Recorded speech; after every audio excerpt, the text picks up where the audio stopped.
Fourth Sunday of Easter is commonly known as Good Shepherd Sunday because all the readings, either year A, B, or C, are all going to speak of Jesus, of course, as the Good Shepherd. And that's what he is. He wants to lead us. He wants to guide us. He wants to protect us. He wants to bring us, of course, to that eternal homeland with him in heaven. A couple years ago, the Vatican also decided that the fourth Sunday of Easter, Good Shepherd Sunday, was also going to be known as World Day of Prayer for Vocations. This used to happen at the end of ordinary time, but they switched to this Sunday, which I think makes sense, of course, when you think of shepherds. Hopefully, you think of priests and you think of pastors. Of course, we're called to pray for all vocations on World Day for Vocations, so priests and deacons and religious. But in a particular way today, I'd like to speak a little bit just about the vocation of priesthood and how we're called to be shepherds, and of course to continue to pray for more priests and also to pray for the priests who have come before us as well.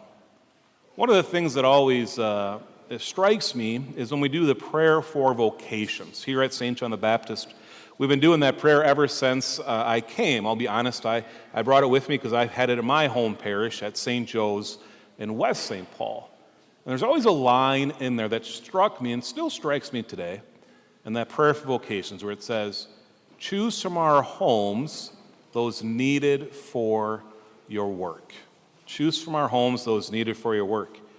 When I first got to St. Joe's and we were doing that prayer, I was like, yeah, Lord, choose from our homes those needed for work. My brother Luke would be a great priest. My sister Anna or Leah or Sarah, whatever, all great religious sisters. But then as I continued to pray that prayer, I started thinking, is the Lord calling me? Is the Lord calling me towards a vocation to the priesthood or religious life? Actually, for a lot of time in high school, I was discerning actually a little bit as well, maybe becoming a Christian brother, because my favorite teacher, Brother Alphonsus Martel, I wanted to model him. But of course, I discerned to the priesthood. And it was beautiful that we've been praying that prayer, and the Lord called me home to serve in this vineyard, and this is great. If I looked at the history of our parish, I realized that the Lord has chosen a lot of different priests to serve here as priests and pastors. Not too many pastors, but certain priests. And it's always interesting when you look back at the history of a parish to see who has come before you as a pastor.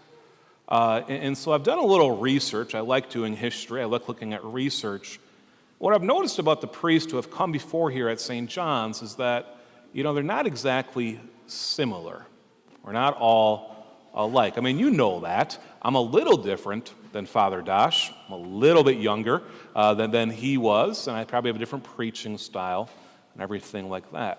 And as we look at this, we can see that the Lord doesn't just call one certain type of person to priesthood.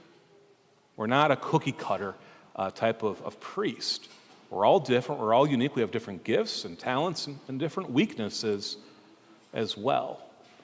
But each and every single pastor who has come here at St. John's, I could confidently say all had one thing in common. They all wanted to be a good shepherd. And the Lord, in his infinite wisdom, chose them from near and far. I want to give you a little history of some of the priests that have come here. And once again, really kind of showing you that the Lord, in his infinite wisdom, chooses different people. So I just want to go through the first four pastors that St. John's had. It's always good to have a little history of a parish as well. And that first pastor that the Lord chose to serve here, and the Archbishop as well, was the name of Father Joseph Bush. Father Bush was sent here in 1903. That's when the parish was officially founded. And Father Bush was an up-and-coming star. Everyone could see this. He was a great friend of Archbishop Ireland. And actually, Archbishop Ireland put him in charge of the mission band for the diocese. What does a mission band mean? It doesn't mean they're out there playing the drums, right?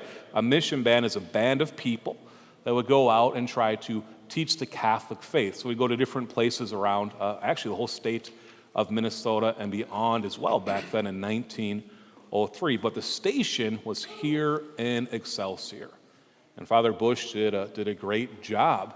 But in 1910, he received a letter that asking him to become a bishop. And so he was ordained a bishop out in South Dakota. But once again, Father Bush grew up in Red Wing and eventually served here, and eventually South Dakota and back in St. Cloud as well before he passed away. So in 1910, our parish needed another pastor, needed the second pastor. And so instead of choosing an up-and-comer, they chose Father Cushion. Not that Father Cushion wasn't great, he was, but Father Cushion was kind of a young priest when he came here. It was his first experience, and he was actually a little bit sick even when he came here. But he actually was born in Ontario, Canada, and eventually got ordained here in the Archdiocese of St. Paul, Minneapolis. When he was sent out here in 1910, like I said, he was a little bit sick, and 2 years into his pastorate, had to take 6 months off and go spend time in an infirmary because he had a horrible illness going on. Eventually, of course, we know that Father Cushion recovered, and the Archdiocese must have thought that the lake did him great health and gave him great health, so they decided to keep him here for 50 years. Father Cushion was here from 1910 until 1960. He truly gave his life to this parish. So we hear about the Good Shepherd today in our gospel. We hear what? Good Shepherd will lay down his life. Of course, that's what Father Cushion did. Once again, he was different than Father Bush, but he was a great, great pastor, and we owe a lot to Father Cushion. He's the one who continued to have the church be built up in downtown Excelsior off First Street in Cortland. And in 1951, we moved up here onto the school, the convent, eventually the gym, and the church as well. But he served mightily and was a great influence not only in the parish, but also in the community as well. He truly loved the people here in Excelsior. Unfortunately, Father Cushion passed away before the completion of the church in 1960. And so the church, the Archdiocese, and of course God, decided to send another pastor. So the third pastor was Father Oscar Winsorling. And he wins the prize for being born the farthest away from Excelsior. He was actually born in the time of British Honduras, now known as Belize. His family moved to Georgia at a young age, eventually to St. Louis as well. He actually received his college degree at the age of 16 from St. Louis University.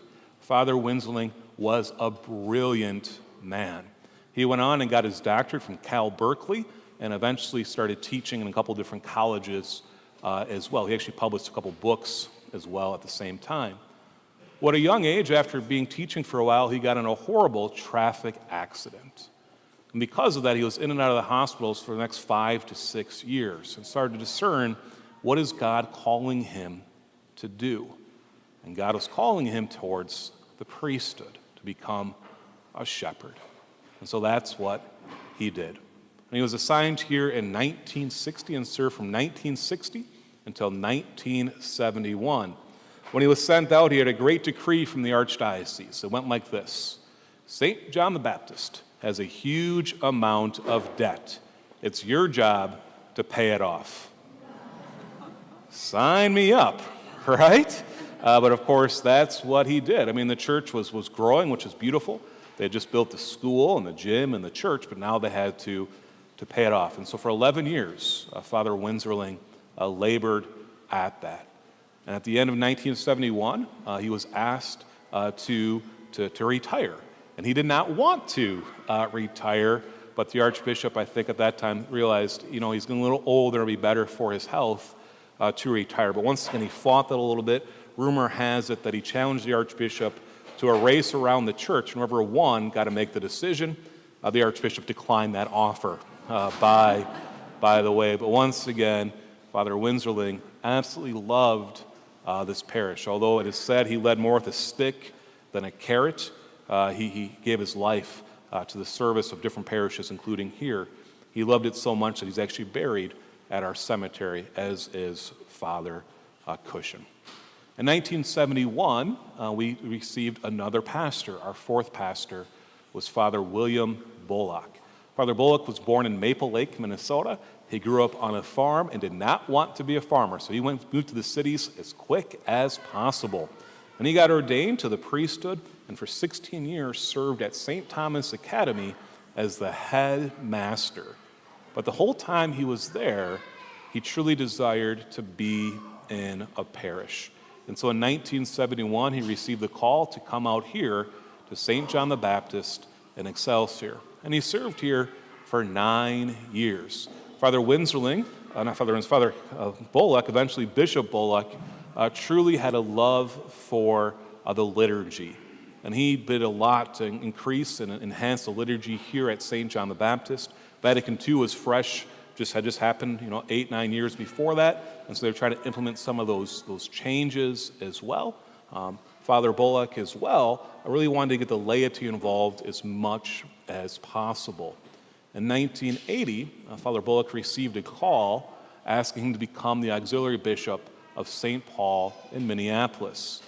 And he had hesitation. He had hesitation to say yes because he did not want to leave parish life. But of course, he said yes and was made the auxiliary bishop of St. Paul in Minneapolis, and eventually the bishop in Des Moines, and eventually bishop in Madison, Wisconsin, where he served and eventually retired and eventually passed away as well.